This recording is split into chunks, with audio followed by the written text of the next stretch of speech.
Mga sikretong detalye sa dream house ni Catherine Bernardo ating alamin.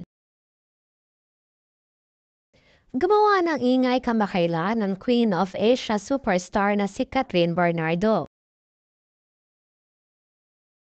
Itong mga nakaraang araw kasi ay pinag-usapan ang naging housewarming ng dalaga kasama ang mga taong malapit sa kanya. Halata namang enjoy na enjoy at masayang-masaya si Kat sa naging housewarming. Subalit isa rin sa talaga namang ikini-amaze ng mga tao at fans ni Kath ay ang architectural design ng bahay niya. Reaction nga ng mga netizens para itong resort ni Kath sa Palawan. Meron din naman nagsasabi na para itong isang musileo. Alam niyo ba na napakatagal pala na hinintay ni Catherine upang matapos ito? Akalain mong 7 years in the making. Hindi rin basta-basta ang disenyo ng bahay ni Kath dahil sinasabing kumuha pa talaga siya na magiging magagaling na arkitekto na gagawa nito. At isa nga sa mga naging arkitekto ay ang kaibigan ni Kath na si Don Lino. Warm and earthy color nga ang napili ni Kath.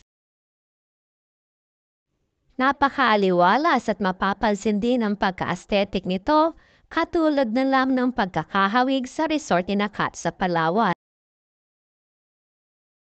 Karamihan naman ng mga kaibigan ni Catherine Bernardo sa showbiz industry ay sinasabing para silang nasa isang museum.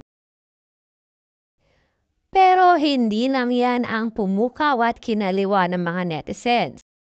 Ito ay ang tinatawag ni Catherine na secret slide. At isa nga din ito sa pinakakinaaliwan ng mga kaibigan ni Catherine during the housewarming, na isa rin sa paborito at kinaliwan ng mga netizens. Sabi pa man na kaibigan ni Kath na si Trina, sa kanyang IG post, the coolest house ever nga daw ito. Sa mga lumalabas din na video ay makikita na halos lahat ng kaibigan, lalo na si Alden at si Catherine, ay talaga namang itiniray ang paghislay dito na parang mga bata. Ayon nga din sa amin na pag-alaman na pinag-isipan itong mabuti ni Catherine at inabot ng 3 taon upang may patayo ang disenyong gusto niya. Maituturing din itong milestone ni Catherine sa kanyang buhay at sa kanyang career sa showbiz. Tinatayang bilyones ang inabot ng bahay nito ni Catherine.